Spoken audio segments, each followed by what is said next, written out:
Welcome to the Old World Fanatics, your Warhammer Fantasy podcast to quench your hobby thirst for all things the old world. I'm one of your hosts, Josh, and tonight I'm joined by Andrew. How you going, mate? Oh yeah, just some last minute trying to prep for this. I've had all day prepping. It's about half an hour of prepping tonight. Yeah, Just no, I hit the talking about pod. I was things. just like, oh no, I'm not ready. I'm not ready. Hang on. But we're here. No, we're here. we've got to get started, otherwise we'll end up being really late. Yep. Yeah, no, I think Gomo's away this week. I think he's got a little bit of a holiday, I believe. Yep. He should warmer pastures than we're Mm. dealing with right now. Similar to what I was the other week, actually. Mm. But yeah, he'll be back next week. But we've got some stuff to talk about tonight, don't we? We've got some battles. Yep. A few battles actually. Lots of battles. Yeah, the old world, but also a little bit of 6 ed.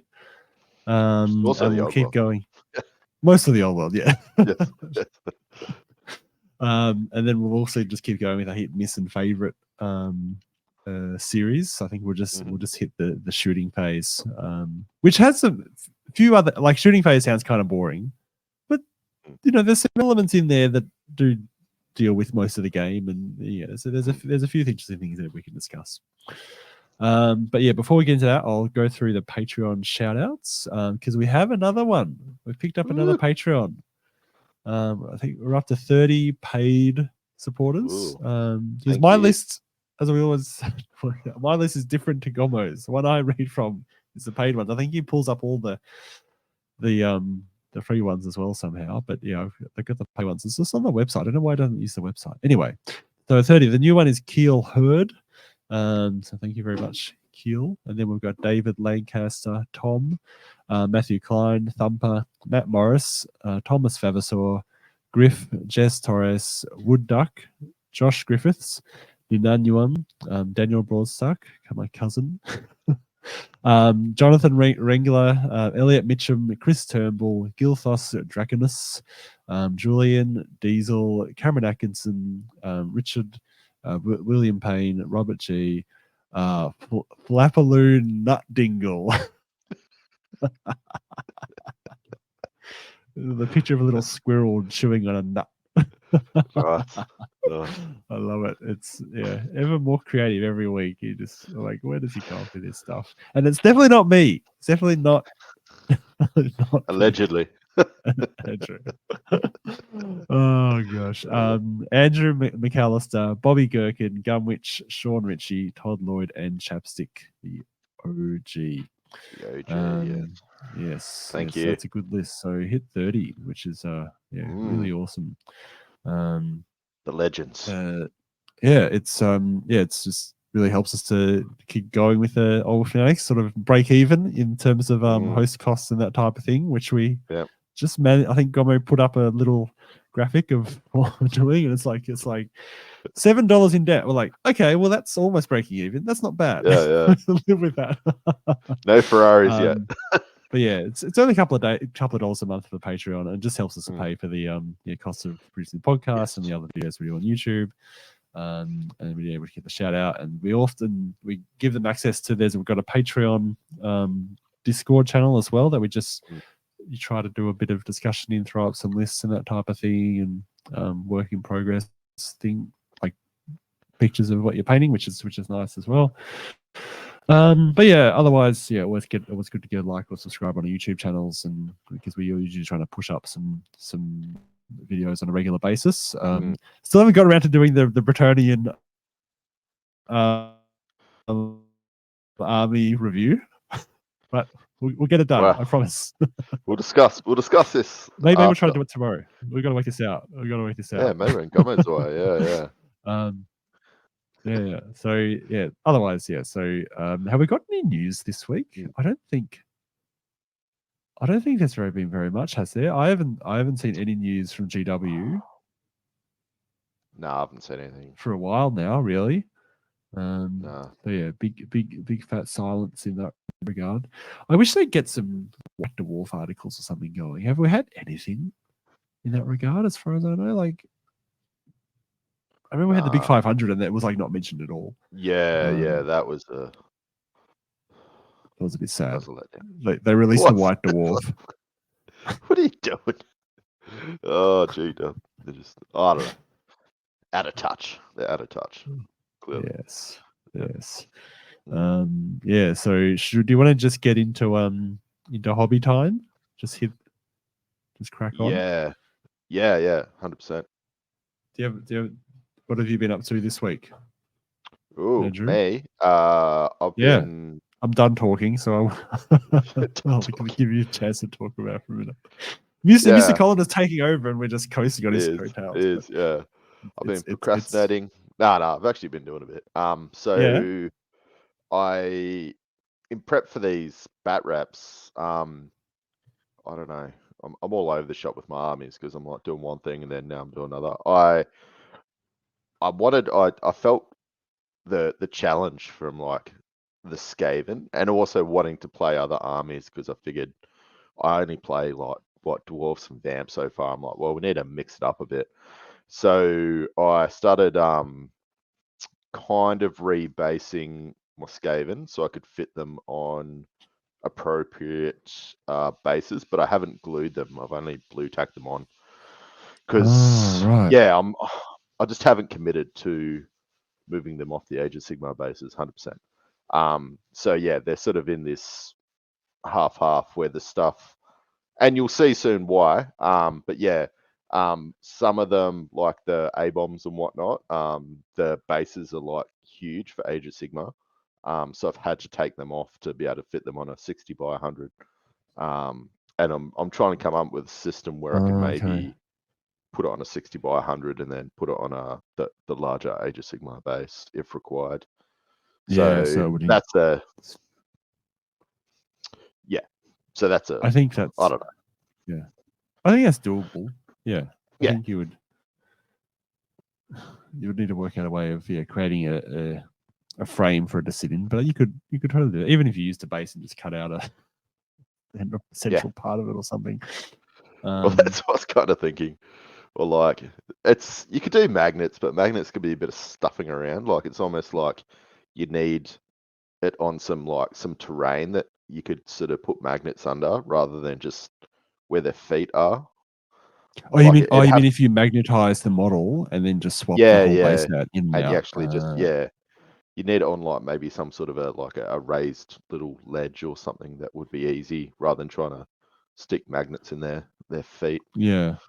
I think you would need a small platform to have the models sort of secure and then put magnets in that. That's something I've been thinking about as well, which I'll get to in my hobby section. Ooh. Slightly relevant.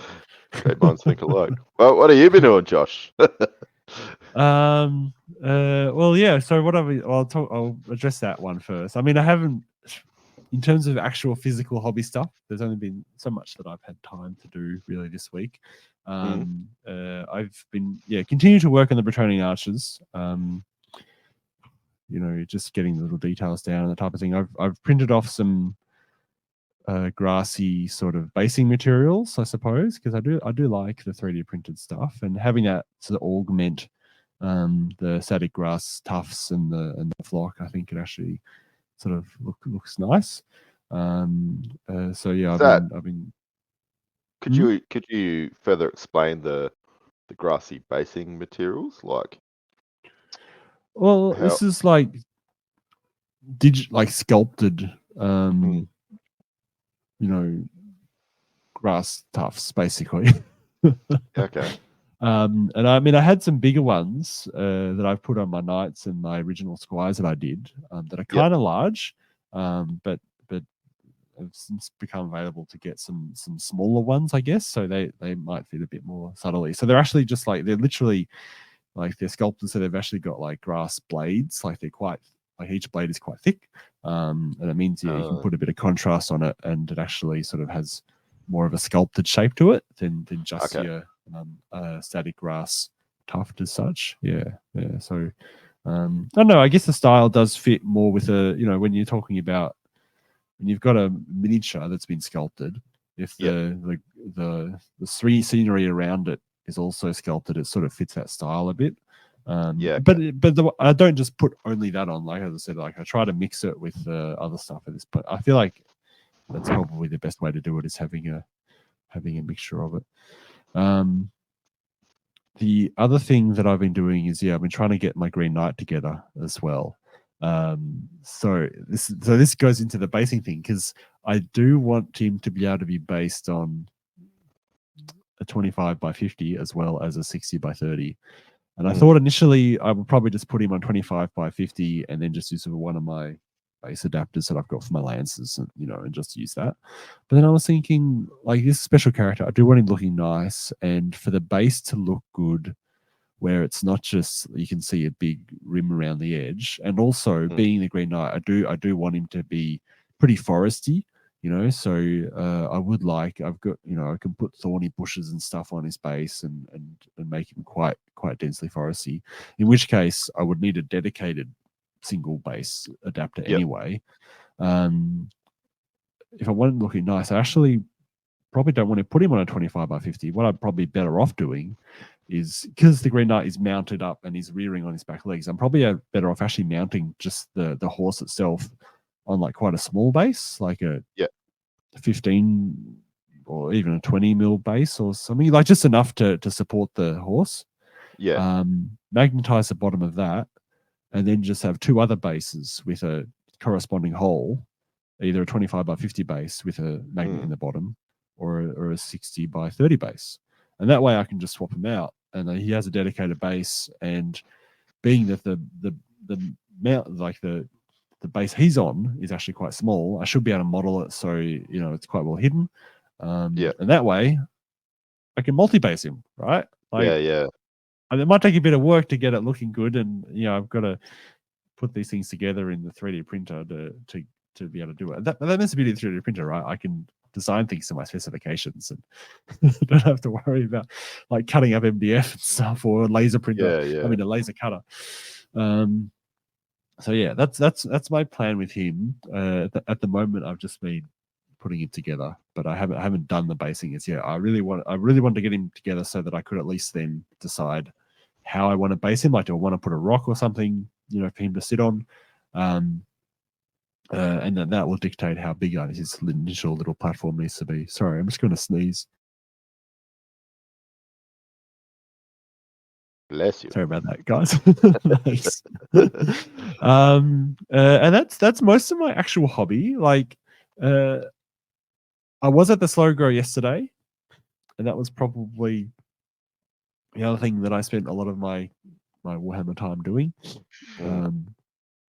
which actually went pretty well. Like, I'll go through my battle later on, but yeah, because it didn't get postponed for a week random like last month, everyone was able to come as expected, except for one guy who got COVID the night before. But we still had 7 people turn up, including me. So that was we had 3 battles, and then I played one of the guys that had played a battle because he wanted to do a makeup for last month that he'd missed. So it was a 1600 point round. Nice. And the scenario was the one I went through last month with it's diagonal deployment with the opposite corner ambushing, where you've got 500 points of the 1600 point army coming onto the far corner, essentially the back of your opponent's deployment zone, on a 3-up on turn 2 or automatically on turn 3. Seemed to work pretty well because I just sort of sat there and watched the 3 matches. Because I wasn't actually playing in the first round. And it was really interesting watching how people tried to adapt it. Some probably the majority of armies just deployed in a line, across the edge of the deployment zone, and just basically tried to ignore the guys coming up behind. The guys coming behind, and then they just turn around 1 or 2 model like units and then just try to deal with it. Some armies that really affected their deployment though, like I think the high elf player, he ended up his bolt thrower, rather than putting it in that corner, which he would have because there was a hill there as well, he couldn't do it. He ended up deploying the bolt thrower right up on the corner of his deployment zone, like at the angle edge, which was actually kind of exposed then because he was actually in range, like 20 inches of the other opponent's deployment zone, and he was able to put some Warhawk Riders there and threatening them. Well, And it really played with some of the players' minds about how do we protect some of the more vulnerable units, because you've only got a narrow band essentially of safe deployment. So yeah, it led to some interesting scenarios for sure. But I did put a bit of a post up about it on Facebook, and I put it on the Six Edge group and the Australia group as well. So there's a few summaries in there about some of the other games, but yeah, I'll go through my game shortly. So yeah, I think is that all we have to do for hobby? I think that's about it really. The next round that I'm doing for the slow grow is 800 points. It's in 4 weeks. We're hitting 800 points, but I've said we can do army construction at 2,000 points because it's a slow grow. People are building for lords and that type of thing. So yeah, I think it makes sense that we can open up the army construction to allow that type of thing at this point. So yeah, it'll be interesting. I'm intending to take my anointed the Cult of Slanesh, the nasty anointed guy. I haven't played a game with him yet, so I'm super keen to see on the see how what he are they goes. called? The little snaky. On the Cedar Slanesh. I've put him on foot. I've put him in. I'm going to put him in a unit of devoted, the witch elf type girls. Yeah. But I will give them the banner of murder, which gives them an extra D6 charge range. So yeah, and I'll also have a mage that has shadow magic that gives the flying. The number 1 spell is the flying rule. So my plan is I'll have him in that unit, so they've got quite a large threat range, even though he's on foot. So hopefully that unit will just be able to pull off a charge at some point and just be scary. And if they're if they're not doing it, then I'll be able to use the mage to just fly him 20 inches around into something, and hopefully he can just mince with his 5 strength 7 attacks. We'll see. Yeah. So that 5 strength 7. Yeah, that'd be high weapon skill too. Yeah. I think it's weapon skill 7 or something. He's got always strikes first. And then I'll give him the Pen of Slanesh that gives him an extra attack for each wound he takes. So he just if you try to put wounds into him, he just gets more and more powerful. Yeah. It'll be fun. That would be not fun on the other end of it, but yeah, fun for you. Fun for me. I mean, it's like 350 or 400 points. Like, is a fair chunk of you. Yeah, well, it'll be a bit of a glass cannon, I'm assuming, like most of these elf things. Yeah. Oh, yeah, absolutely. Yeah. He's massively glass cannon. But yeah, he's also. I'm paying his, for him to be a wizard as well, like a level 2. Oh yeah, wizard. So worth some points. He's really he's a massively expensive chunk of the army. Yeah. Nice. Oh dear. But yeah, shall we get into the main topics? So we'll knock off the battle reports first, and then we'll go over the hit and miss favorites thingo. Now you've got 2 battle reports, don't you? And I've got so I've got one which I was probably going to go through with a little bit more detail. That's the one against Gomo, which is also on the YouTube channel. So check that out because that's going to have heaps more info. And then there was one against Todd, one of our Patreons, who's a Newcastle local boy, against his Bretonian, it's like a fantasy animal army, which is 3D printed. Looks really cool. He's painted up maybe half of it. So that's what he's going to take to Castle Assault. So that's his intro game. So he hasn't played before. So yeah, we can go through that. But obviously it was like a bit of just a learning game. But we did a full proper game, and he did quite well.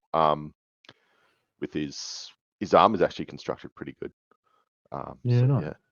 How long did the game take? Just out of interest. Well, he invited me around for dinner actually. So Ooh, yeah, how little long? mandate. um, so what was it? Maybe 4 hours. I think we got up to turn like the end of turn 4 or 5, and there was like 1 unit or something left. I had my daughter's birthday on Sunday, so I Okay, had to call yeah. it. Well, we just said, oh, we'll Well, just it call it. sounds like if there's one unit, you called it because yeah, Yeah, there it was wasn't over, there wasn't a wasn't it? whole lot. There Yeah, wasn't much you there could wasn't a do at lot that left. point. But Yeah, mm, yeah, fair enough. Okay, I mean, yeah, learning games always take a while, but yeah, I was just interested. yeah, Well, yeah, do you want to go through you and Gomo's game, and then I'll just hit my my little 6 ed battle off, sure. and then maybe go over Todd's one after that. Yeah, well, you've watched this already, so you could probably help me in anything I miss as well, because I only did 5 slides because I wanted to keep it a bit short, just to try and tempt everybody to watch the full video on YouTube, if you haven't already. But yeah, it was actually really good. So check it out. It was bit of a big swing in there actually, and yeah, it was quite. I wasn't expecting what was going to happen at all. So we might leave that to the bat rep. Dominic, I'll throw this up on stage. Cool. So I'll just go through my army list. It's a little bit hard to see on the right there, but I'll start. Sorry, I'm on my top left. I'll start at the right. So I had basically we did the same deployment where it was like mirrored, but it was obviously we had the same terrain on both sides. So we had 2 hills on opposite flanks, and then 2 forests on opposite flanks. And then there was a bit of what was it like, impassable, just right out to both sides of the board on each long edge. And it was quite clear in the middle, so it wasn't too bad actually. But yeah, on Yeah, my very clear. Like that was one thing I yeah, noticed about this was like mm, it was basically like a pretty open. yeah, You basically just ran forward at each other and just we went did. Just because ran there was forward no and terrain in the way. Like it was just no, there literally wasn't. a big ring around the end. But how was that generated? Was that like one that you rolled and done, or like No, I like think Gomo gets it off. I forget who does it, but oh, was somebody. it the Honest Wargamer thing? Was it that? Oh, could be that. Yeah, there's like a series of maps basically, and he just gets it off those. Yeah, that's the thing. Is the Honest Wargamer maps. Mm, Maybe that's why. Yeah, because I mean, I feel like there needs to be more terrain in the middle, like to mm, actually like interact with the army as the battles. You know, like I've seen a few battle reports, where they just need it's just like if there's not enough terrain in the it's way, it's sparse. like Mm. yeah, it just means you can just push forward and then like I mean, battle takes place obviously, but Yeah, um, yeah.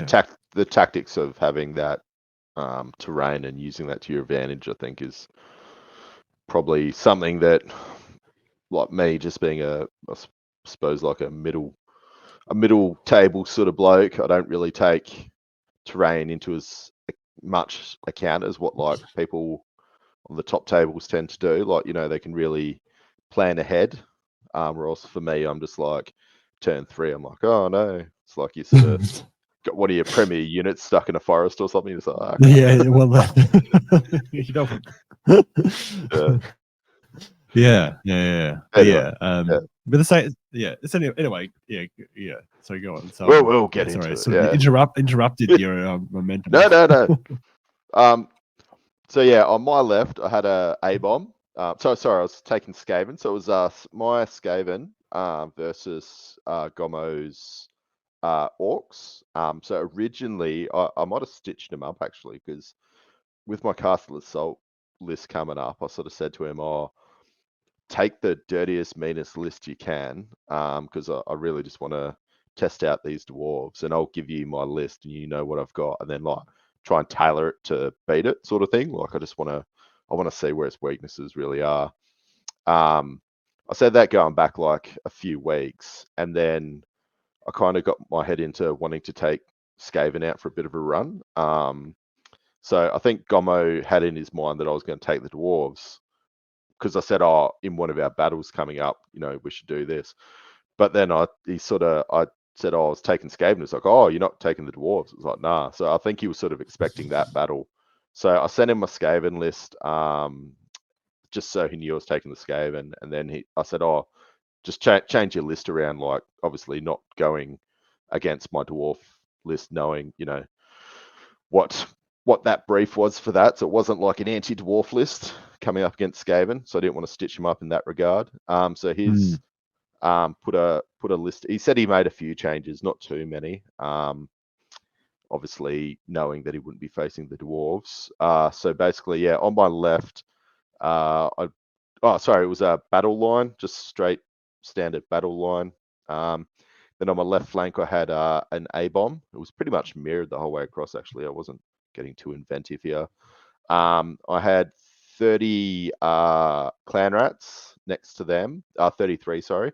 And then I'm running, if you're at home, you won't be able to see, sorry, if you're on the podcast listening in, you won't be able to obviously see this. So I'll try and describe it as best as possible. But next to them is a weapons team, which was proxying. I've got a little Giselle there, but it's actually the, it's like, not the warp grinder, but there's like a, I forget. It's something like that. Not a warp grinder, but actually I might even bring the list up. I'll get back to that weapons team. And then next to that, in the center of my deployment, I was running a plague furnace. On top of the plague furnace was a plague priest, level 2. He was running battle magic because I wanted to make sure I got the assailment spell hammer hand as my the signature spell that I could take, because he was obviously going to be jumping in combat. Heads up, these things are a bit of a beast. Probably, I wouldn't say a must take in a Skaven army, but if you want something good at combat, the Plague Priest on the Plague Furnace does pretty bloody good. Next to that, also in the center, I had a Screaming Bell with my level 4 Gracier on top. He was running, there's like a -1 to hit item which he had from shooting, just because they're quite vulnerable to shooting, these things. He also had the Ruby Ring of Ruin, which seems to be a must take for every army. Everyone seems to take it. And on top of that, he was trying to remember. He had something else. I forget. Sorry. And then next to them, I had 33 clan rats, running the, what was it? The Doom Flayer. Sorry, that's it. My 2 weapons teams with the Doom Flayers. That's pretty good combat boost, because obviously the clan rats in combat are pretty average. So you throw the Doom Flayer in with it. It gives you, I think it's D6 +1, strength 4, -2 AP, impact hits, and then in combat itself, it's got I think it's +D6 attacks at strength 4 on top of the unit, which has got 2 attacks. So it's not, yeah. I think it's pretty good, but it's not stupidly OP. Being that you kind of need that to buff the clan rats, because without these, the clan rats they're pretty trash. Next to them, on my right flank, I had another A-bomb, and out on my very right flank, which you can't really see, I had 3 rat ogres. So that was my deployment. Sorry, this slide, for the people who can see this, it's a little bit blurry. But yeah, I'll go Gomo's left to right. So he was running 2 giants from his left flank. He was running the not the Nasher. The Mangler, is it? Mangler, that's it. He was running a Mangler next to them. Behind the Mangler, he had a level 2 Goblin wizard and a level 4 goblin wizard or shaman. Sorry. Next to those, sort of in the center of his deployment, he had 2 units of goblins, 2 by 5 in marching column, and each of those had 3 fanatics. I can't Oh my believe a unit god. of 10 goblins can take 3 fanatics. Like, these things are Yeah. ridiculous. And in marching column as well. So Marching column. what he just This little shot, dart. zip them Yeah. up. It's the Oh my biggest stitch god. up of a unit. Yeah. And I didn't realize this as well. So I was going to check this. I need to check it again because it seems like quite ridiculously overpowered. So apparently, so you can march these things up, and I think this is what everybody does at the moment because they're pretty tough. You can march them up in front of your opponent, and then you can put the fanatics out 3 inches in front of your unit, basically straight in front of your enemy, and then they charge through it as such, take all the attacks from the fanatics, and then the fanatic pops out behind that unit that it just went through, and then in your turn you get to control it and send it back through again. So it's almost like the fanatic goes through twice, and it's just like hot cheese. It's I need to look up that because Oh. I'm like, that is I'm trying to find a counter because I'm like, it's pretty tough if you got to take 2 lots of fanatic hits, from 3 fanatics. That's gonna destroy a hell of a lot of units. Yeah. Yeah. There won't be much left standing. Nah. Oh, So, right. but yeah, I don't know if anyone's got any counters to these fanatics. Just let me know because these things seemed massively hard to counter. Anyway, carrying on. He had a huge block of Black Orcs, 20 like mid 20 unit. In that, he had a Black Orc general, his war boss. He had a BSB with I think the red raggedy flag, and there was he had another banner. So I won't be able to tell you off the top of my head. But yeah, it had quite a bit of combat res. This unit, I think, it was like running like 5 just by itself, 5 or 6. He had a level 4 Orc Shaman in behind that BSB in the center. Oh. He was running a little dart of Oh. 5 Orc Araboys off to the right of the Black Orcs, and then off to the right of that, so his very far right, he was running another unit of 10 Night Goblins with 3 Fanatics. So he had 3 of these little units of 10 Little arrows. Night Goblin Fanatic darts in marching column with ready to Column run forward hammer. and ruined my life. So that was his deployment. So basically, if you're watching right now, this is probably quite advanced, but I'll sort of let you know what happened. So I just moved up pretty straight in my movement phase. What he's actually done, so he's moved his 3 units of goblins in marching column basically straight into my face. He's put his fanatics down, and it's I don't know how much of a fluke this was. Like, poor Gomo has some of the worst luck in the world, but basically he's put all his fanatics down in front Yes. of my Screaming Bell and my Plague Furnace. Like, Yes. there's 6 fanatics ready to destroy me. And I'm like, oh, Yes. here we go. I need to charge into them and basically kill myself just to get rid of them. And then he's thrown down his Foot of Gork, which has then moved over. So his Foot of Gork was down and then obviously moved over, and it moved right on top, 9 inches over, straight onto his fanatics. And he took out Oh no. 5 of his fanatics out of the It's so 6. ridiculous. We Oh. did stuff up because, as Josh knows, we didn't continue. So the template landed, I think, on the Plague Furnace and my rat, one of my the Clan Rat Yep. units, and we should have Yep. actually continued that until it was clear of all the units, but we didn't. But anyway, that was a bit of a learning curve. So I think Yeah. I lost only a couple of units of rats. Sorry, not a couple of units of rats, a couple of clan rats, and yeah, he lost his 5 fanatics. 5 of them. Oh, my goodness. Yeah, so that sort of put a big crux into his plan. And then in my turn, I've basically charged forward into all his goblin units. One of my weapons teams was destroyed by the fanatics, and my A-bomb went through another one. It took a couple of wounds, and he elected to flee with all his units of goblins, so they're fleeing backwards.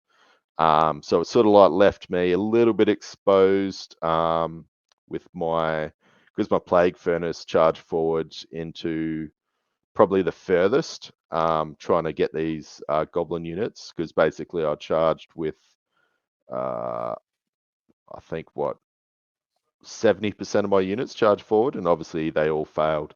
So most of them redirected where they could, but none of them. So most of them were trying to redirect into the Black Orcs, but they sort of all needed like 6s, and none of them made it. So yeah, so that was where that ended up. And then what's basically happened after that was my A-bomb's gone up on the left into his Orc Arab boys. And yeah, then it was his turn. So he's charged up. So on his left flank, he had those 2 giants. They've charged into my rat ogres, completely destroyed him. He whiffed on everything. Like, man, he had some pretty bad luck with the start of his attacks, but then he got box cars on his stomps, and his stomps just completely took out my unit. Wow, right. Yeah, so no more rat ogres. But unfortunately as well for Gomo, his mangler, which went into my A-bomb, we did stuff this up as well, because the mangler didn't roll enough with his random movement to actually get into the A-bomb. But there was a movement spell, which... Oh, that's right, yeah. Yeah, so we thought the movement spell meant that we could put him into the A-bomb. Like, we both agreed that we thought it could, but it turns out it can't. But anyway, Is that because yeah, it was a compulsory movement unit? Is that what it was? Yes. Is that why I couldn't? Yeah. So it can only do that during, I think, compulsory, not random. Like move into combat. Yeah. Where else this was a move during just your remaining moves. Can other units move into combat with that spell if they're not like regular movements as such, or is it only the mangler that couldn't? No, so it's just like you get a free like remaining moves move again, so you can move again. So typically it's not allowed to be used as a charge anyway. No. Yeah. Okay. Right. No, because it's after that phase, and then obviously it's after the compulsory. So yeah, so he wouldn't have been able to do that. Get into combat with that random move. Yep. But anyway, I mean, this is how you learn, right? But probably it was an unlucky thing for Gomo that he did get it in, because he got like a 1 on his impact hits, and then he got like a 1 on his random attacks, and yeah, he just didn't have. Well, he rolled high on the stomps for the giants, so I guess it all evens out. So I as well whiffed, but I got my close order, and I beat him in combat just by 1, just from that, and he ran off because his leadership is abysmal. So yeah, his mangler's running, his giants turned to face after they destroyed my rat ogres. In the middle,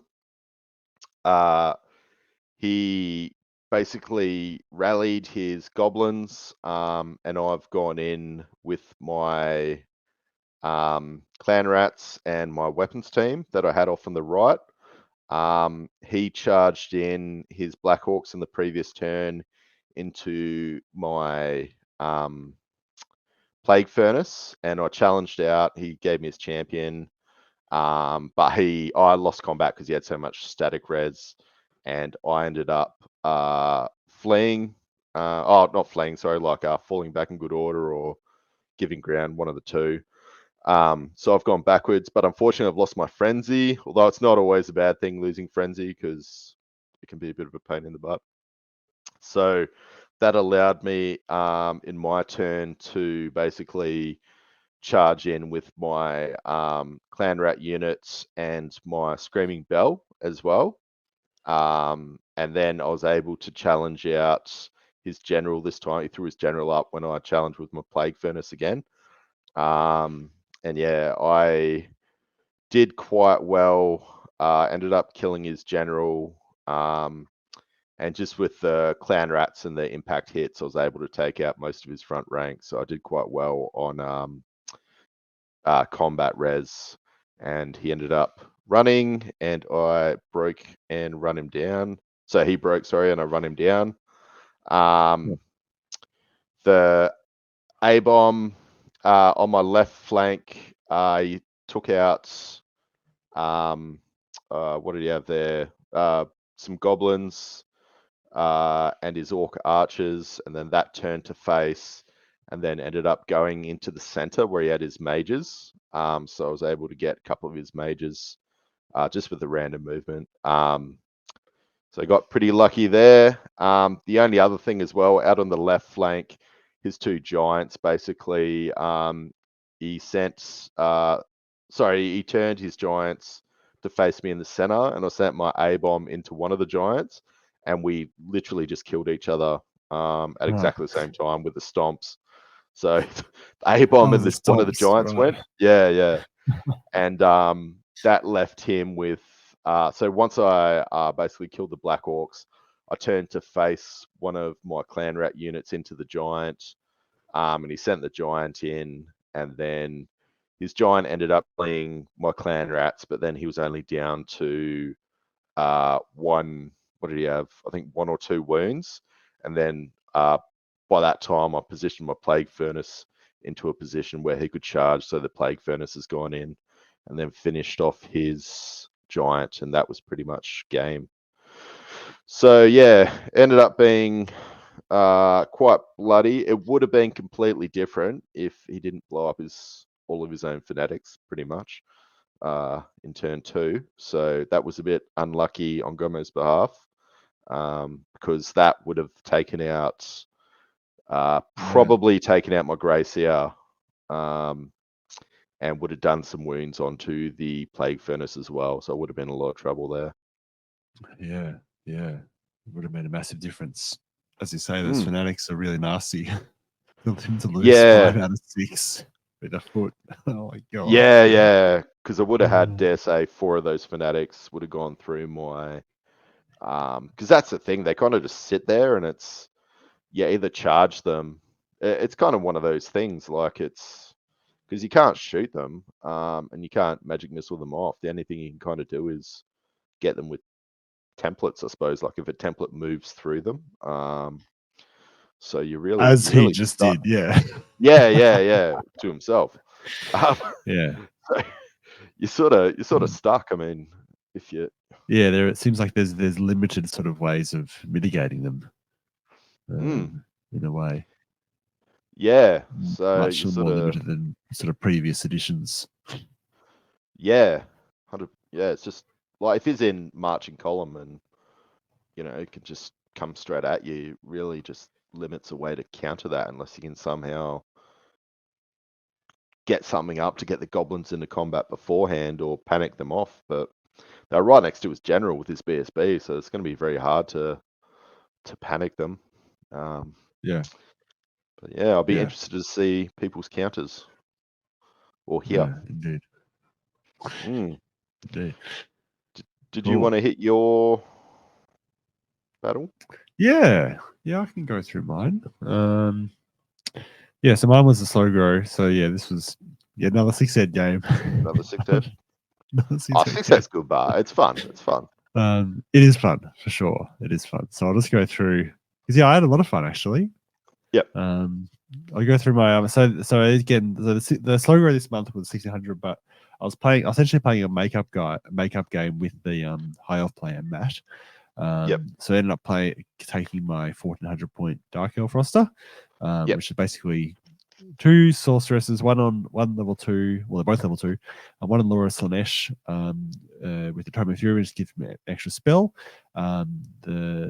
These second level 2 is on dark magic, and she's got the dark star cloak, which gives her extra power dice that she can use. I had a noble on the Cedar Slanesh. He's got a great weapon, chaos armor, and the death mask, which mainly cause terror. So I was trying to use him to sort of terror bomb things, as much as I could. Then I had a unit of 12 devoted of Slanesh, which are like your witch elf equivalent. The unit of repeating crossbowers, 10 of those. Some mounted demonettes again, 7 Cold One Knights with the war banner, Chaos Furies, and a repeater bolt thrower. So I didn't have a huge list of Matt's list. I think he just had his list in Battlescribe on his phone. So I never saw it myself. But he had, from memory, he had a unit of 20-ish white lions with a commander in it. Nice.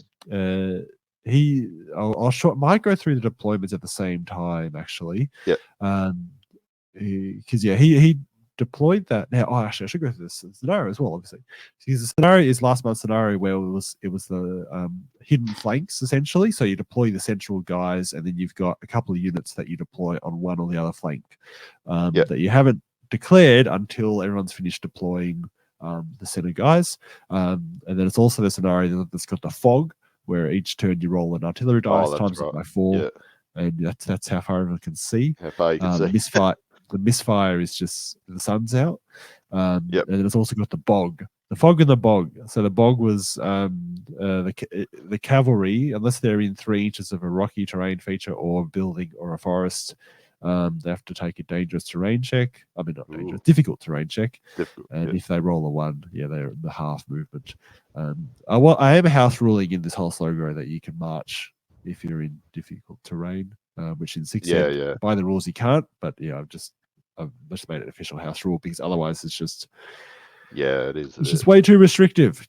One of the other games actually there was a river running. It was a river printed in the battle map from House of War. And when I put the terrain down, I was like, I'm probably just going to ignore this river. But when they were playing, I was like, are you guys playing with that river? Like, yeah, we're playing with this river as if it exists. It was very ridiculous. It didn't matter too much because it was Savage Orcs versus Chaos Warriors. So there wasn't like much shooting or magic going on. They were just trying to run at each other anyway. Yeah. So it's not like there was having a river with no crossings or anything across the middle of the table was necessarily a particular advantage to either side, because they were both just like trying to kill each other. But anyway, so the table we played on did have a bit more terrain on it. No, I take it back. It didn't have more terrain than your table. Yeah. But the terrain was more centrally deployed in a way that affected the battle more directly. It had a forest in the middle. It had a big building, impassable building on the one flank, and then a big unit of ruins or difficult terrain on the other flank. Then had another hill and another building in my sort of deployment area as well. So I deployed with the Furies and the repeater crossbowers just inside that hill in my center, to the left. And then there was the big building, and then to the right of that big building had the bolt thrower, and then the devoted with the 2 sorceresses next to them. Then I had the Cold One Knights sort of facing the forest, directly towards the forest, about 6 inches away. And then I ended up deploying my mounted demonettes and the noble on the Cedar Slanesh out on my right flank after everything else had been deployed. So I'll go through his high elf list now, because I'll clear that with the deployment. So he had in his center, so this would be across from the Furies and the repeater crossbowers. He had a unit of Reavers with a commander in there that I think he had a helm that was giving him a 1-up rerollable armor save. He had a great weapon in there. Then he had Great Eagle next to them. Then a unit of 10 archers, and then a unit of 16. I think it's 16. Yeah, 16 spearmen with a mage in it. Then he had another eagle on further across towards the ruins. So that'd be sort of opposite the Cold One Knights and the Mounted Demonettes, so on that far flank. And then right out on the other side, it to is. his left, so across from the Mounted Demonettes and my noble on Cedar Slanesh, and sort of the other side of the big ruins, was the White Lions with the commander in it. So he had so it was a unit of maybe 20 White Lions, and there was just a commander. So then the commander just gives some stubborn being in the unit like that. And then he also had a unit of 10 Shadow Warriors, and he plonked them in the forest that was right in front of my Cold One. Oh yeah. You probably can't really see very easily on the photo, but if you look, you go, oh, yeah, actually, you can, there is some. They're you just look hiding hard, in there. yeah. I thought it was in retrospect, I shrubs or something. I probably slightly misdeployed the Cold One Knights. I think I probably should have deployed them not in front of the forest, because the forest did. I was thinking I could just wheel around the forest, and then I forgot he had a scouting unit because the scouting unit sitting in there meant that they essentially march blocked the Cold One Knights for most of the game. Because you can't. It was really irritating. Trying to remember 6th. Or is it? Oh, so that's ruins. Can you still see them within 2 inches of the edge of the terrain? Of the forest. Yeah, it's a forest area. That is a forest. Sorry, I thought you said. Yeah, it's the GW one. Yeah, there is a ruin like that big crater. Is we played it as a ruins on that flank, but in the center where that green thing is, that's a forest. 2 inches line of sight. That's the same. Yeah, arboreal gloom, isn't it? Can you still march block if you can't see them? You don't have to be line of sight of them.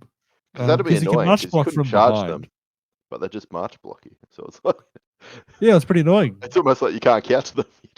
It was annoying. What to say? Sneaky. Thanks for pointing that out. So basically, what happened was, I realized I couldn't really deal with the Shadow Warriors directly, because I just knew they were just going to move around. If I moved in the forest, they were just going to move around me. So I tried. Basically, what I tried to do was I tried to terror them out with the noble. Like, I actually pushed the noble right up to the edge of the forest and tried to terror them out. They passed the terror check. I was like, oh, okay. It's like, damn it. The Mounted Demonettes actually got charged by his Great Eagle first turn. I was like, okay, all right. I wasn't expecting him to charge it. It was turn 1 charge. He just put the Great Eagle straight in my Mounted Demonettes. So like, interesting. I think he did 1 wound with the Great Eagle, but then I think I did a wound back, and then because I outnumbered, and then cause fear, he just broke automatically.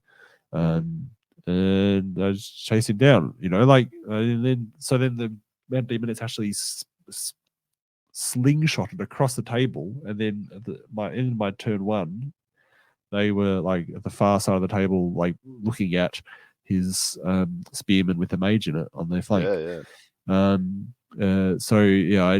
wheeled the Cold One Knights to the right, in front of the looking at the forest, but sort of wheeled around it, because I decided that really the only direction they could really head in is towards the White Lions. So I was like, okay, I might as well head that way, because if they were going to try and go centrally, there wasn't much centrally to follow,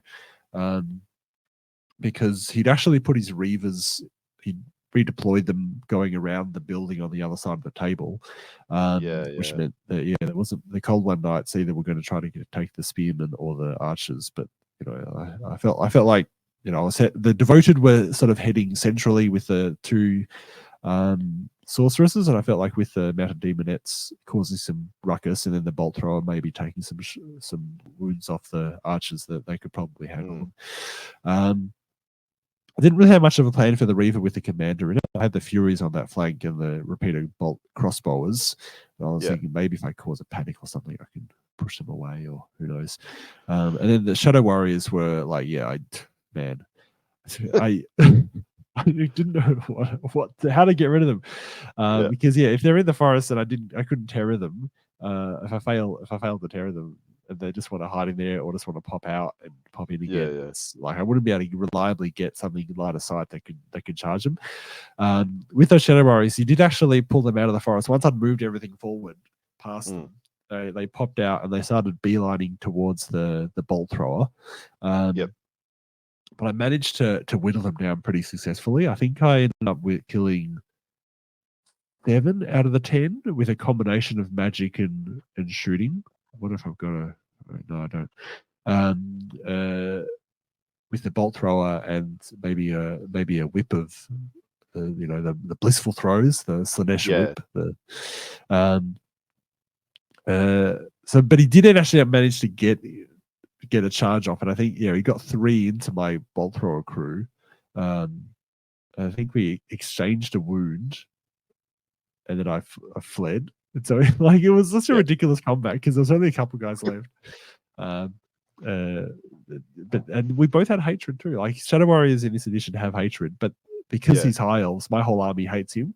And then he's got Stoic, which is like immune to panic that I cause. So which is interesting. I feel like I got the better end of the deal, because the Cold One Knights especially. So they actually headed off on that flank towards the White Lions. There was a little bit of a standoff about the charging, because I had to.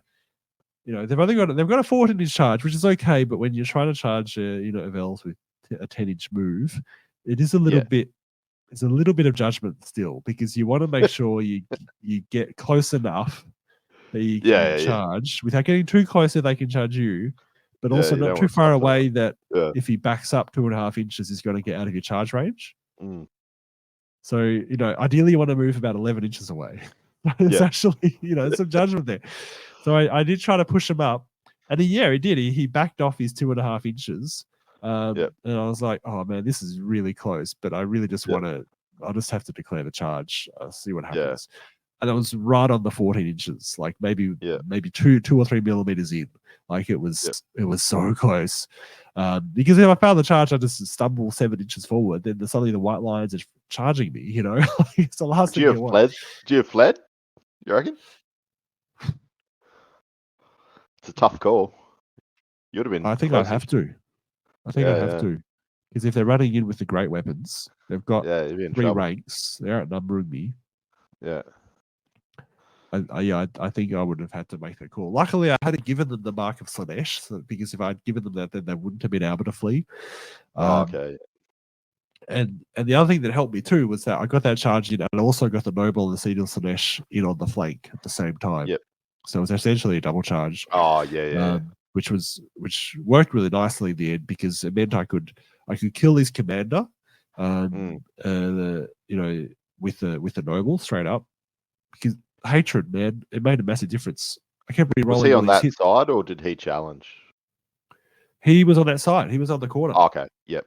Okay. Sweet. So neither of us challenged. Well, he challenged with his champ, and then I accepted with my champ. Yeah. Yeah. Because I knew if I tried to challenge with his Noble, he'd probably take me with my champ. So he just happened to be on that corner, which meant I could hit him directly. Yeah. And I think I hit with 1 and 2 misses, and then I just re-rolled the other 2 because of hatred. So I think I hit with all 3, and then because he had a great weapon, I could strike 6, and I killed the commander, which meant they lost their stubborn. Not that it mattered necessarily, because I did another 4 or 5 wins with the Cold One Knights. Then I won combat, and then because I've outnumbered him with fear by about 1 unit strength, he just broke automatically. Until he got run out. Now, otherwise, the mounted demon is in the center. Actually, so he turned his spear block around with his mage. He had a 1 level 1 mage. It was a scroll caddy. To the spell scroll. So that's all he had. And he rolled Flames of the Phoenix, which is like 11 plus the cast. And he was like, I'm going to keep it because I might roll a double 6. First turn, he rolls a double 6 to irresistibly cast it on my devoted, but then he was like 2 inches out. So I was like, oh, thank God. Okay. Surely. Because, Flames of Phoenix is like every model unit takes a strength 3 hit the first turn, and then it remains in play. So the next turn, it's like a strength 4 hit. Then the second turn, he turns his spearman around to face the mounted demonets, and he does it again. He casts Flame of Phoenix, and I'm like, imagine if you roll as he's rolling. I'm like, imagine if you roll double 6 again, and then like double six. I'm like, You jinxed. I literally You almost fell jinxed. off my chair. I literally, like, I don't normally fall off my chair, but then I actually lost my balance. I was like, oh my God, what the heck? Yeah. I jinxed. I totally. That's gold. I made it happen with those words coming out of my mouth. That is so good. Unfortunately, my mounted demon has always seemed to die from magic because it's one strength 3 hit per model. Yeah. So it was a 4 up to wound, 4 dice. He wound with all 4 of them. Ooh. And then they don't get a ward save because it's magic. So just the unit just disintegrates. It's like, oh, damn it. okay. Oh, it's only a ward save because they're demonettes. Yeah. Yeah. Oh no, they would have had a 6 up mounted armor save. So no, I think I probably did take that, but they failed them, and then they don't get a ward save because they're demons. So so the whole unit of 4 just disintegrated. Yeah. Which has happened in almost every battle I've played. In the first 2 or 3 turns, they die from some kind of magic damage. Some sort of magic, so irritating. They've been warp lightning. I think he got a fury of Cain once. And then they got this. It's like just I put them somewhere. I think they're safe, and then they just get zapped. I mean, I felt like against I had like 5 dispel dice versus his level 1 mage, and he just happens to roll the double 6. Oh my God. Yeah. Anyway, so they got zapped off. The fogs, by the way, it wasn't affecting this game. The first 4 turns I rolled that artillery dice, I got a misfire every turn. So there was sun. There was just sun, the whole time. Yeah. So there was no impediment of line of sight for the first 4 turns until I got Matt to actually roll, and suddenly he was rolling a 4 and an 8, I think, for the last 2 turns. So the game was, pretty open. That's why we were casting spells and stuff from so far away, because it wasn't like we could only see 8 or 16 inches. So so I had the devoted and the sorceress heading up towards the spearmen. They were slowly getting picked off by the archers. I managed to kill a few of the archers with the bolt thrower the first turn. I think maybe taken off 3. But then he managed to actually continue to whittle them down. I think by the time I got to the spearmen, I only had 4 of the 12 devoted left. Yep. And the spearmen actually charged me because I'm like, oh my God, I'm just going to keep pushing them up because I need to get them into combat.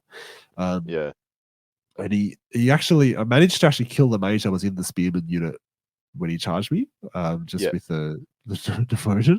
But then they lost combat anyway, and then you got run down. The 2 sorceresses actually they were okay up until that devoted went down to less than 5 bottles, and then suddenly they got pin cushioned slowly by the archers. The archers and the reavers actually had some bows as well.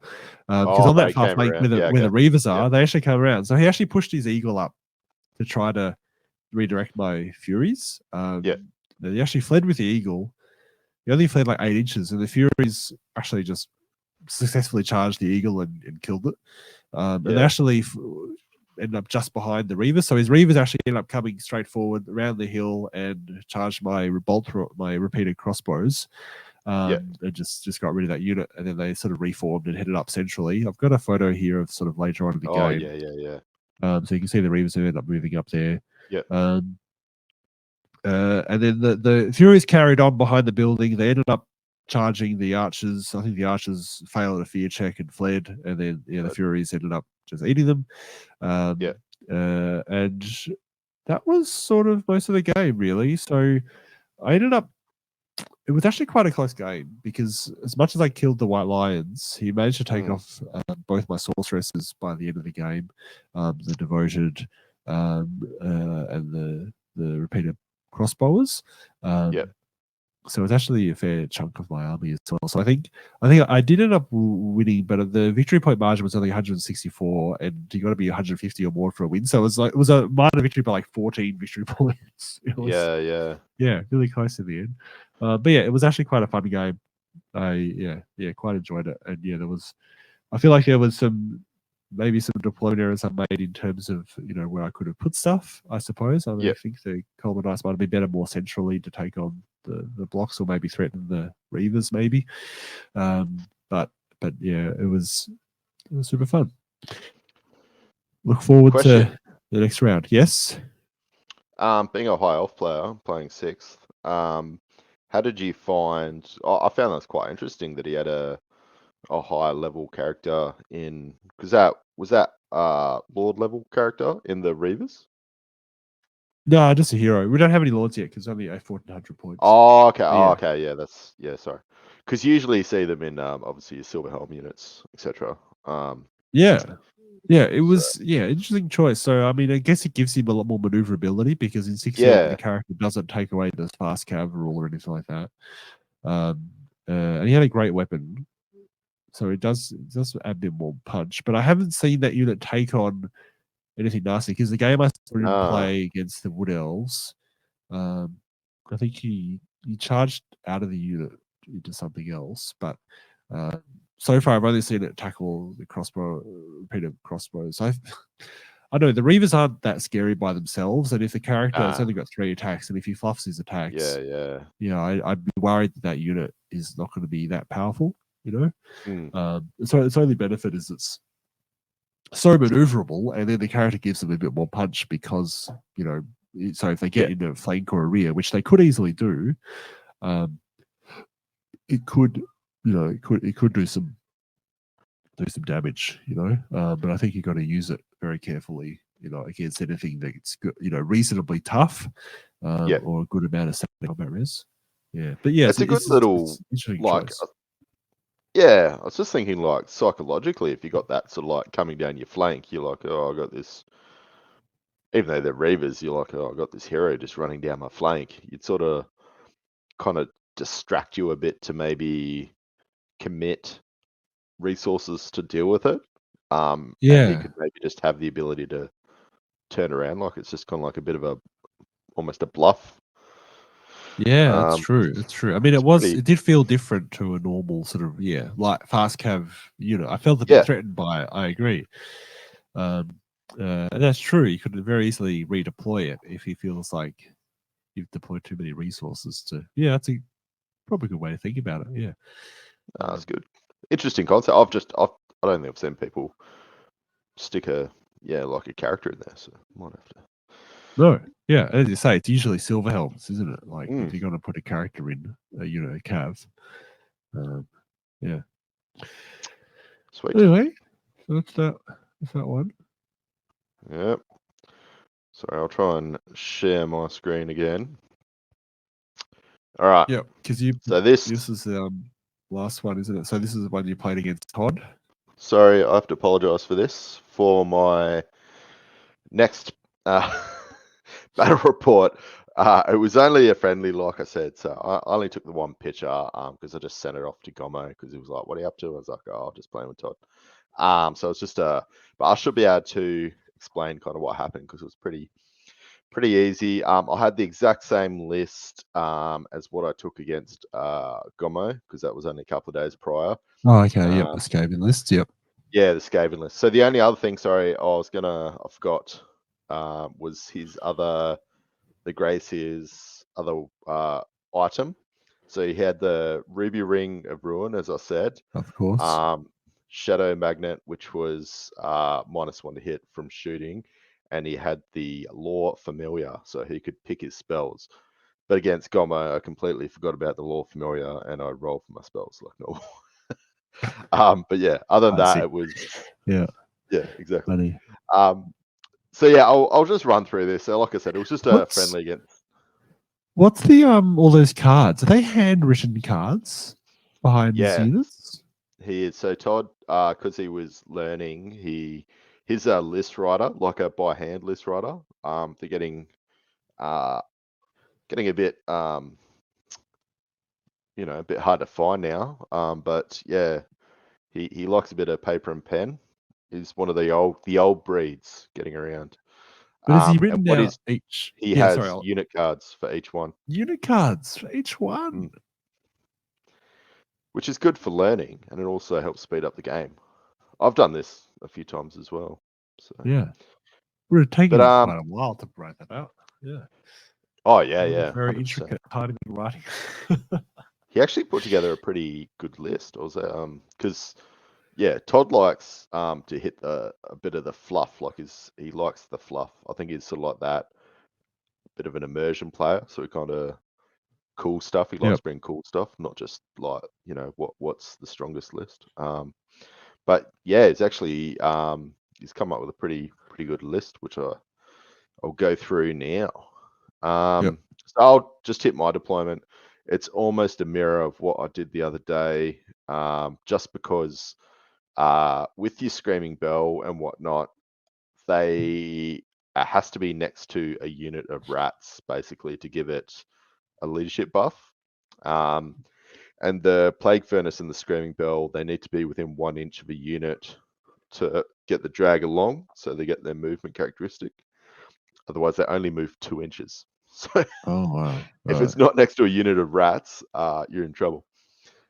Anyway, so this is, I think this is turn, might have been turn 1, actually. Todd's turn 1, but I got first turn. I'll just go through. So on my left, we had 3 rat ogres.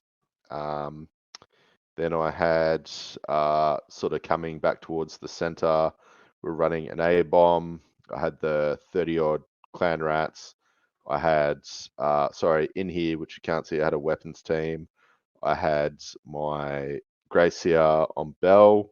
I had my Plague Priest on Plague Furnace in the center as well. Behind them was my Cowardly BSB, just running around the back. And then I had another unit of rats, my 30 clan rats. And then next to them, there was another weapons team. And then right off on my very far right, there's a bomb. This is cool, actually. Sorry, this piece of terrain, I'll talk about it. So he's made up, it's like a Eastern European, you've probably heard of it, like a mythical, I don't know, like, I suppose legend of like there's like a house with like chicken legs. I don't know if you've seen it. It's in like The Witcher. I couldn't It's quite pretty see cool. it in the photo. Yeah, right. Okay. Got this Yeah, I cool, can see the hint this of a cool chicken little leg. like, yeah, a couple of, it's like a little rustic sort of lodgy house thing with chicken legs running around. So cool piece of terrain. Anyway, that's a bit of offshoot. So yeah, I'll hit his list. So on his, actually, I'll start on his very left. So his far left, my right. He had 5. Oh, you're gonna have to help me here. The fast cav Brett. The mounted yeoman. Mounted yeoman. Yep, he had 5 of them. He was running, I think, 5 or 6 Grail Knights. And in that unit, he had his general, which was I think it was just a baron on a warhorse with all the toys, I'll call it. Don't ask me exactly what, but yeah. He's a bit kitted up. Next to them, he was running 6 Knights of the Realm with his BSB in that unit. Also a bit kitted up. In front of my, sort of like facing off against my Plague Furnace and my rats, he had 10, I think it was, of the Knights of the Realm on foot. And they just had sword and shield. Then he had, I think it was 20 odd men at arms with pole arms. There was a forest right in the middle, which sort of split the battle into 2. So on his right side of that forest, he had 20 something odd archers with a level 2 mage in it. And sorry, he had another level 2 mage. I think it was in the Knight of the Realm on foot block. And then he had off towards his right, which was opposite my A bomb, 6 questing knights. And often his, questing knights. And then off on his far right, he had 6 Knights of the Realm as well. So these are all like, they're pretty cool, all 3D printed, like different like forest creatures. So like there's like bunnies and like squirrels and frogs. So they're all like these cool little, but they're kind of like in armor. So they're, so yeah, you know, there's just like all sorts of 3D printed armies, all these different themed ones. But yeah, they're actually really cool figures. So you'll see them at Castle Assault. So he's painting all this up for Castle. Yeah, I look forward to it. Yeah. So yeah, turn one. I'll sort of quickly run through all this because yeah, it was sort of we just sort of like just ran at each other a bit. Probably similar to me and Gomo's fight, really. But so I just set my rat ogres up on my left flank. I just thought, well, stuff it. I'll just send them in, see how they go against his Knights of the Realm. My A bomb moved up. Random movement just set him straight up towards his questing knights, thinking that he was going to just blow up because questing knights are pretty good. My rat, this is where I kind of stuffed up a bit. So I started sending my clan rats up towards his archers, and then I had that forest sort of separating the center. But the problem was if my clan rats are out of range, then my screaming bell can't move.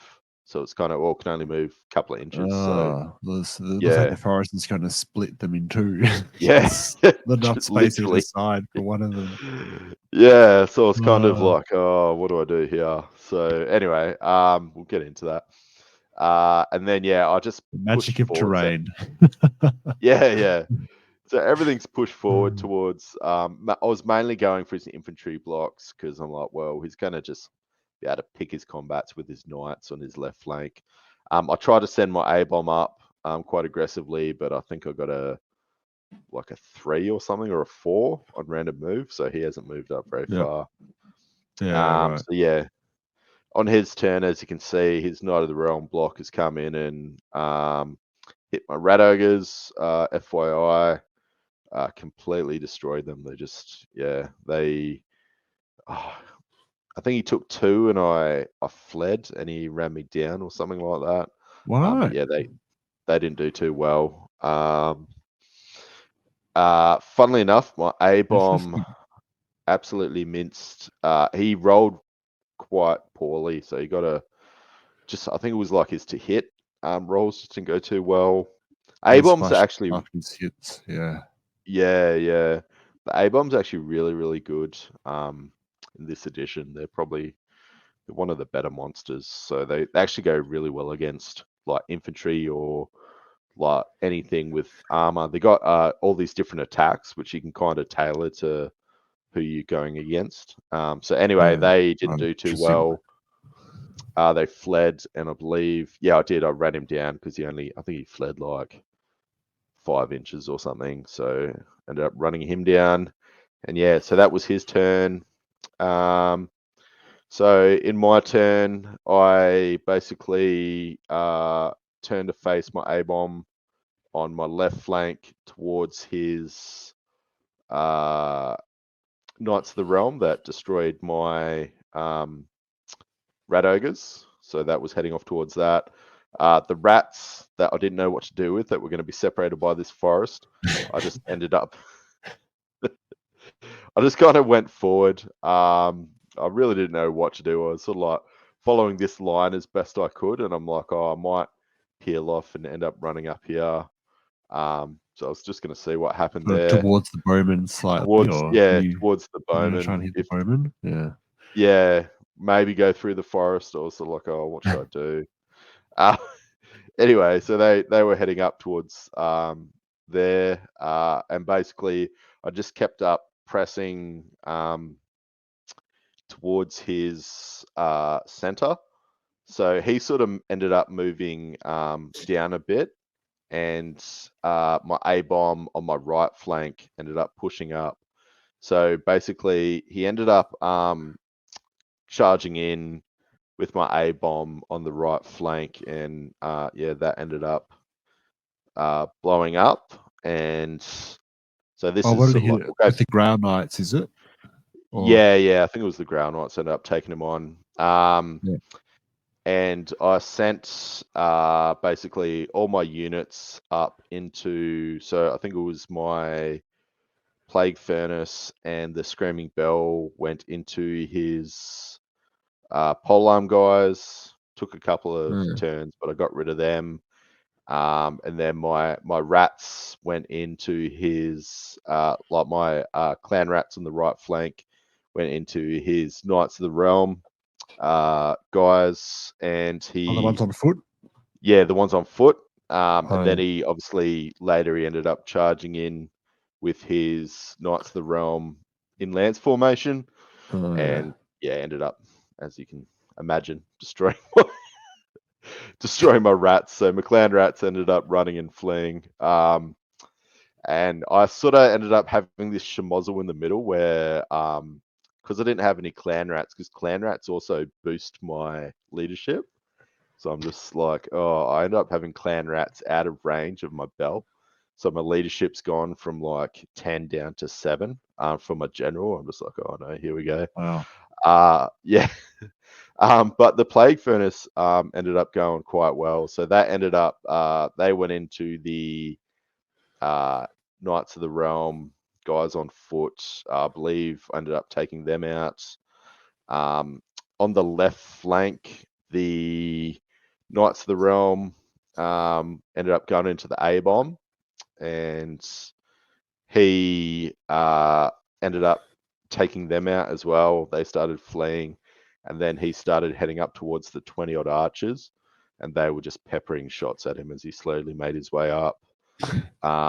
Out on the right flank, it was a bit of a schmozzle just because I didn't have any rats nearby to help me with my movement. So the guys can only move like a couple of inches. So I was really stuck on where I could go. The only other problem I had as well is my Plague Furnace, when he went into the men at arms, he regained his frenzy, which meant he just kept having to pursue. So I couldn't restrain and reform. So he just kept pushing out.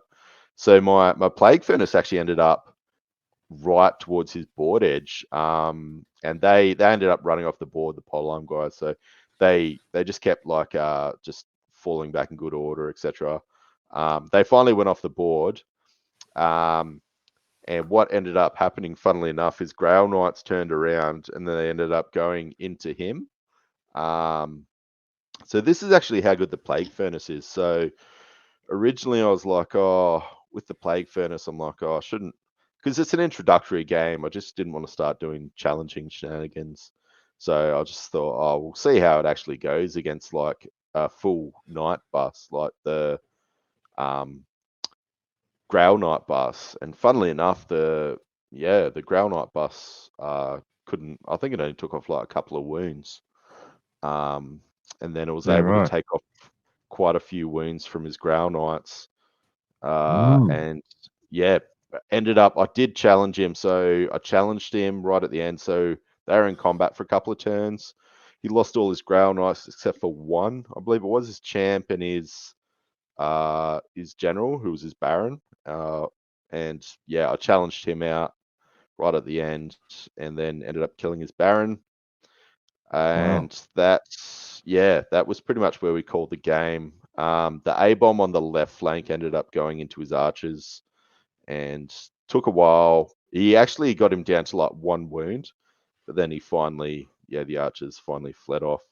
So by the end of the game, there wasn't a whole lot left. It was like, I think I had an A bomb with one wound, and then I had basically the two, this rat, clan rat in the center that was trying to work out which way to go. The unit didn't really do a hell of a lot. It just kind of got stuck there in the middle.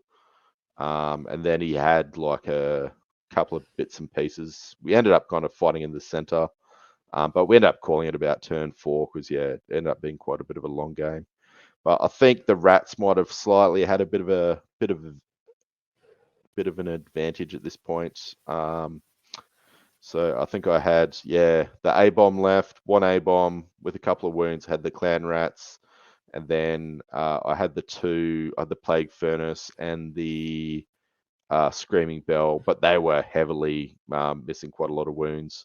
And then at the end, I think he had maybe his Mounted Yeoman and some of his Grail Knights. Sorry, not his Grail Knights, his Knights of the Realm bus with his BSB in it. Possibly a couple of archers, and I think that was about it. So we call it. Yep. Yeah. Fair enough. Yeah, interesting.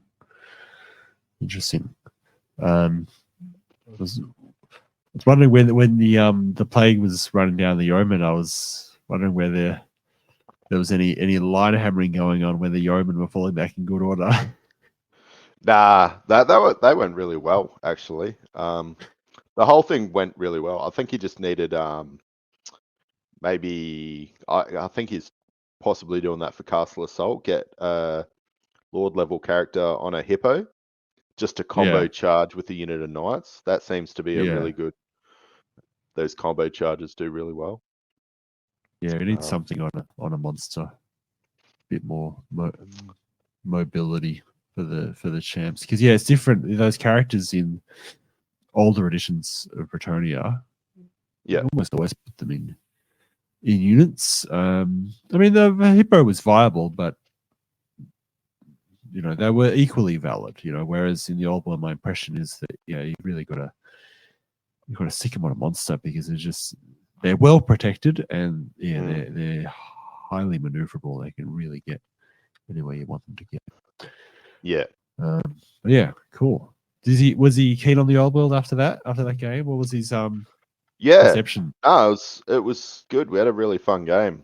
Todd's really good to play against. So I had a bit of a laugh. The only thing I think he didn't particularly get his head around was what most people do with the fallback in good order, like the leadership tests and all that, how that works. It's a bit confusing. Oh, yeah. And It also is it complex, can, isn't it? yeah. It's not worded very well either in the rule book. And because I think it took me ages to get my head around that too. And also it does get a little bit bogged down compared to previous editions. So it feels the same, but it just doesn't. You're not fleeing as breaking and fleeing as easy as what you Yeah. were in previous editions. Right, as in things just take longer to play out just because the Yeah, breaks happen it's a lot more yeah. You're slowly. sort of like pushing people back, and it's sort of like a few turns of pushing back here and there. So Yeah, that push and pull, which I guess is the intention of those rules, yeah, isn't it? But yeah, I guess the inevitable consequence of that is that it does take longer to actually resolve things, have models removed from the table and that type of thing. which your first game is like, I experienced that. I was probably like a bit like, oh, this feels different. And you're probably the same. Like it just feels a bit different when you're playing it with that push and pull. So yeah, it does. Shall we speaking of removing models from the table, shall we move into the shooting phase of hits, misses, and favorites? We'll just go through that, and then I think we'll wrap it up there. I would say. Wrap it up. Yep. Cool. So I'll bring up the PDF. Can I do that from there? Not really. All right. Yeah. So shooting phase. Did you have any particular hits to start off? I've got two. I'll hit one of them, and then maybe you can go through the ones you like. I liked cover is being quite easy. Partial and full cover. It's the partial and full cover. Interesting. Just did not. Pretty easy to work out. I thought that was good. Just because it's easy to work out. Yeah, right. Because what is it? Yeah, up to half the target is at least partially obscured. Yeah, partial cover. And then if more than half the target model, or more than half the models in the unit obscured, it's plus 3 to hit, isn't it? So that's interesting. Do you think it overly penalizes BS shooting? Do you think it? The only thing I think too easy to be in cover in a way. Yeah, well, in certain situations, if somebody want to be a bit of a knob and it's in the rules, so you're not really being a knob. But I suppose if you have even just one guy half in cover, like somehow you can go behind a building or something with like one person or something like that, and you still gain that -1 to hit modifier. Yeah, you do. Yeah, or if you've got another interceding unit just slightly overlapping, just knocking out the edge of it, you would argue that there's -1 to hit on partial cover Yeah. there. So it does seem, for me, it does seem slightly easier to trigger partial cover rules for Yeah. written. I did but think that too. I'm like, if somebody wanted to be a bit of a dick, you could sort of say, "Oh, that guy's a quarter of a guy's behind this building." yeah, yeah, Uh, because I think I've seen rules in the past where it's like it needs to be more than half for it to be cover, and then whether mm, it's soft or like whether it's -1 or -2 depends on the nature of cover. Is it like a Yep. rocky hard thing, or is it just minis? If it's minis and it's -1 because it's soft cover, Yep. or like a hedge Yeah. versus hard cover being -2. But yeah, anyway, but yeah, it is. I agree though. It's a fairly clear and reasonably simple thing to work out.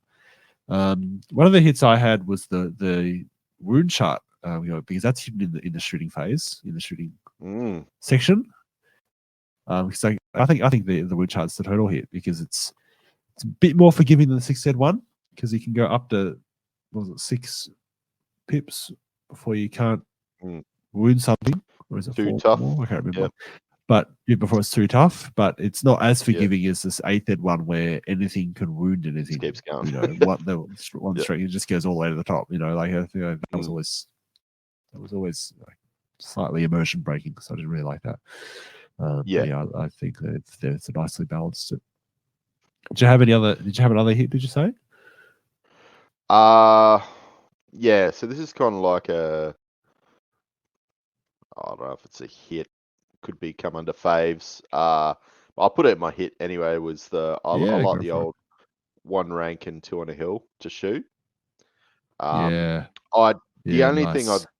argue about that is it kind of promotes line hammering, but to me, line hammering is more promoted by the fact that the whole front row can attack. So in close combat. So Yeah, I think I think the shooting in lines is not under the umbrella of the scourge yeah, of line hammer. no, But it does buffs it look a little similar, bit. doesn't It it? buffs Yeah, it a little bit. yeah, a But little yeah, bit. yeah, Yeah, no, I agree. I like that they sort of kept that. It does reward hills nicely. yeah, And yeah, I don't mind having lots of things stretched out lines when it comes to shooting. Anyway, yeah. one of my other hits was actually where is it again? The panic check one. Where's the Ooh, panic checks? Oh, there it is. Yeah. What did you think of the oh no, we're gonna butt fall heads. back in good order if you're still above 50%, Yeah, versus fleeing if you're below 50%? Like, does that reduce some of the unexpected mm, fleeing that sometimes you can get early on in the game that can sort of destroy an entire game plan? Like sometimes you'll yeah, have a big unit, they'll just get 25% casualties. You roll the yeah, panic, you fail, you run off the board like turn 1 or 2, yeah, and you're like, fuck. You've ruined the game's essentially over. yeah. You're flipping tables. Damn it! So yeah, I hate this game. it helps to eliminate that, I feel. Yeah. How do you feel about it? Does it reduce the importance of triggering panic checks in general? Do you feel? No, so this is I was going to explain this. I put this in a miss, This is a but I miss. Cool. Yeah, I do like it. like the Go rule. for it. I like the rule, but I Yeah. don't like it adding more complexity to the rule set. So Oh, right. So I you kind of like, don't mind how they've structured it. It's just that yeah, it's there's a just an purpose, extra 100%. thing to remember. Just Yeah. another thing, yeah. Right. There's a lot of other things. So That is a constant theme throughout this entire book. There's a lot of extra little things out there. extra things. But what Speaking you're of that, saying, I 100% agree with. yeah, right. Okay. Yeah. Cool. Well, I'm going to follow your theme then and go. There's one Yep. thing that I did feel was overly complex, Did unnecessary, a miss. and this is probably emblematic. The good old Extra rules they put in for the high ballistic skill shooting. Yeah. The 2 up, 6 up, 2 up, 5 up, 2 up, 4 up, 2 up, 3 up, 2 up, 2 up. The ballistic skill 6 to 10. That was always something where it's emblematic of, okay, they've really put in extra rules that probably don't need to be there. This wasted, space in the rule book for something that's a corner case at best, and unnecessary complex at worst. Like, I don't think there was anything wrong with the previous way we used to do it, where it was just essentially you go to 1 up to 0, -1, because it's almost a nerf, actually, the way they've structured this. Because if you're hitting 2 up, 6 up on a BS of 6, and the modifiers, which you will have, they're applied directly to the dice, to the first dice roll. So if you have -2 to hit and your ballistic skill 6, your 2 up, 6 up goes to a 4 up, 6 up, whereas it would just be a straight 3 up if for the old way of running it. I mean, it's a marginal reduction in likelihood, but it is a nerf, and it's a nerf in an overly complicated manner that's hard to remember. It is. So yeah, I think this is a big fat miss to me. Yeah. Yep. Did you have any other misses? I only had the one miss. The other one? Okay, I've got one more. I've got one more. Let me go. I'll go all the way. Where is it? Where's the war save? The war save one. Now this is a minor one. This is a matter of phrasing. The fact they put armor value in the ward save definition, because that caused that stupid thing about the what was it? The plague of rust, reducing armor value. There's no need to phrase it like that in the ward save thing. You just say the ward save is as defined in the brackets. You don't have to call it an armor value. Because then it just muddies the water. Because then suddenly it's like you're talking about armor value in the ward save section when you've got armor saves over in the other column. I don't know. Yeah. I think there's some weird complexities. Yeah. Favorite? Do you have any other favorite, or did you sort of? No, it's the only other. This is the BVS and the. No. Josh has only got the 2 misses. Old lucky Josh. I did have I did sort of have the partial cover thing in there, but we've already discussed it. So I've only got the 1 misses. I can't handle more than one. Oh, the 1 misses. Oh, sorry, I totally missed that joke. Just over there. Shit joke, Andrew. Shit joke. So my first fave, I do like the ability to hit above like a 6, but the complexity of it is annoying. So this is kind of like my miss. So they're kind of like there's a hit and a miss in the same. So it works out to be a favorite. I just put it down as a favorite because I'm like, I can't put everything as hits. I need some in the favorites column. So this is where you like. But like in previous editions, there were abilities to hit above a 6 if something had too many minus modifiers. But it gets a bit funny the way that they're sort of worded everything. So wait, you mean the 7 plus to hit? Yeah, the 7 plus. Oh wait, isn't it the same as it used to be? Is it not? I thought it was different. Maybe it is. Because the 7 plus to hit, you would need a 6 and then a 4 up. It's a 6 plus a 4 plus a 5 plus a 6. Well, yeah, only if you need. I mean, you have to all those, but if you need an 8 to hit, it's a 6 up with a 5 up. Yeah. I think that's the same as previously, isn't it? No, that is the same. I was looking at the wrong table. I was looking at the one that you were looking at. Oh, the high BS table. The high BS one. Yeah. Oh, I did that. One. All right, I did that arse about. Yep. Don't worry about that. I looked at the wrong table. Oh, okay, cool. I couldn't even work it out. I'm like, what the fuck is going on? Okay. Yeah. Right. Okay. There we go. Idiot, Andrew. But I did have another fave. Was the go for it. I do like the way that the plus hit modifiers work, as they did in the previous editions. I just think it's nice and easy.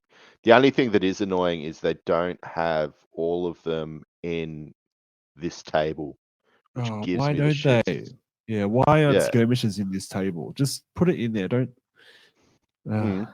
Yeah, There's they can. that. You There's can. You can state rules more than multi-shot. once in a book, can't you? Oh yeah, there's Yeah, yeah, multi-shot yeah. as well. Yeah, There's like why do multi-shot, they and hide there's it in the special rules? the ponderous, is it? Where it's like if you move, it's +2. Oh yeah, why isn't that just in here? Yeah. Yeah, they could just stick them all in the same thing. So you're Just just it just like, be oh one yeah, extra line, and then just yeah. you can have a reference Mm. to later in the book where it Rather than have expands a if you special need it. rule, like you can have a special Just rule hidden if you away. want, but just put it in here so it's like for a Yeah, reference, like you said. yeah, But yeah. Because anyway, that's one of the main. That's one of the complaints, isn't it? Is how much you have to go back and forth in the book to get to the bottom of where you want. So if they made it a bit easier that it's way, like that they've done this for the would have first been a bit time. nice. Did you have any faves? Yeah, I had a fave. So I had where is it? So the standing and shooting one. I like the standing and shoot one. For two reasons. One is that I like how they've specifically defined that, they don't get affected by firing at long range, just in there. I like that. Because I don't think that's been the case, I don't think, previously. And I then, think you're right. Yeah, you used to add that on as well. yeah, which is a bit silly because everyone's running at you. So it makes sense to me that I get the hit modifier. And then it's not mentioned in this section, but I also like the fact that the stand and shoot casualties are added in as combat res. I think that's awesome. And I wish they'd adapted that into previous editions because it makes so much sense, like missile troops really like it should affect the combat because if you're taking wounds running in at a unit that's shooting at you, that's going to affect morale, so that totally should have a bearing on the combat resolution. Yeah, agreed. Anyway, just my thought. But yeah, that's the only favorite I had, aside from the other hits and stuff. So yeah, did you have another favorite, or was that in? No, Is that sort no. of I had my where we're at? favorite, which wasn't a favorite because I stuffed up the table and Oh, the just tables. the to hit modifiers, which I like it because it just sort of like adds a bit to makes it a Yeah, bit dynamic, the shooting phase. yeah, it does. Yeah, that's good. Mm. Well, should we pretty much wrap things up then at this point, or have you got I anything think else you we need to talk should. about? Yeah. No. We can have a. I thought it was going to be a little bit shorter this episode, but no, it turned out quite well. Did we talk about myself and Gomo going to Canberra for Belcon 2? I think Did we you mention that? mentioned it last week that you were trying to get tickets, but it hadn't been Okay, yep. confirmed as of last Oh, week. yes. Has it Yes, been confirmed Gomo as yet? has secured 2 tickets, Nice. and he's Well done. he's got us in a 2-bedroom apartment nearby, which is good. Oh, nice. Oh, you get your own bedroom. How luxurious.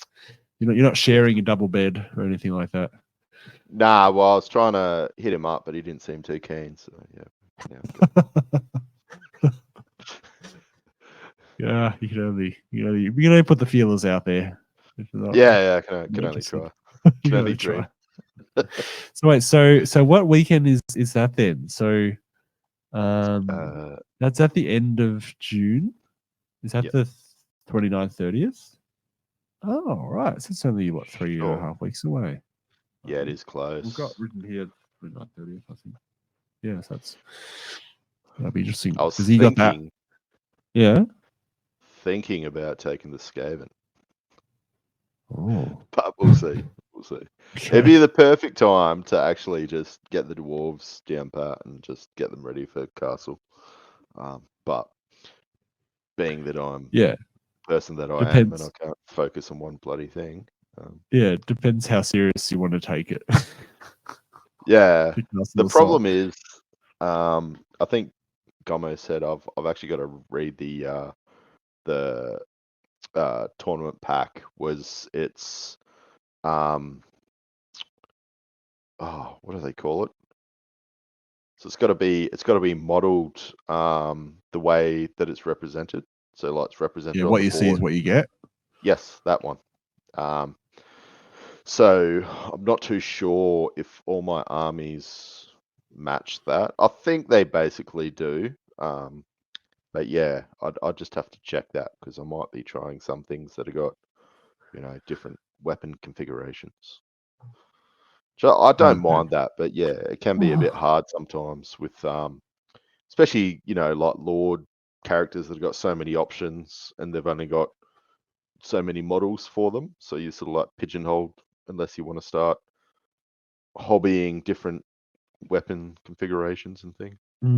Yeah, I guess it depends on exactly how strictly that's enforced. It might just be meaning about just units in general representing what they are, rather than unless it specifies down to the specific weapon that the mini's holding. Yeah. Well, that's it. It could be that. I don't know. I might have to ask the question. I'll work out what army I'm actually Maybe taking. ask him. It's probably best just to ask him. Yeah, just see how strictly he's meaning to enforce the what you see is what you get rule. Yeah, because just things like the magic carpet could be a little bit hard for certain armies. Like, How do you model one? Yeah, I don't have a Skaven riding a magic carpet, but I mean, I'm sure I could come up with something. But yeah, you could like soak some paper towel in PVA, let it sort of dry out, try to make a wavy sort of shape. Some Arabic painting of some little cup. Yeah, then some little tassels at each end. Yeah, so like a little Aladdin rat. Yeah, that'd be cool. Okay, that would be cool. Yeah, nice. So that'd be cool. So you got that. That's in 3 weeks. Yes, that is sneaking up quicker than what I'd like. 3.5 weeks, and then I've got Gathering Darkness the following week. So yeah, that end of in July, from the start of July, we'll have a few tournaments. Yeah, tournament reports coming back in. Is yours a 1-dayer, or is yours 2-dayer? Just 1-dayer. 3 games, 1 day. Nice. No mucking around. Okay, sweet. Cool. All right, I'll guess I'll wrap things up here. So, thanks for listening to another episode of Old World Fanatics, guys. If you enjoy our weekly ramblings, we'd love a 5-star review on your podcast software of choice. Or if you're watching on YouTube, just hit the like and subscribe buttons and click the bell to be notified of our latest videos. And again, feel free to join our Patreon if you want some behind-the-scenes chatter, and follow us on any of the socials. Just search Old World Fanatics and you'll find us. All right, so until next time, guys, thanks for listening to another episode of the Old World Fanatics. All right, and I'll see you later, Andrew. We'll catch up later in the week. Yes, thank you, Josh. See ya.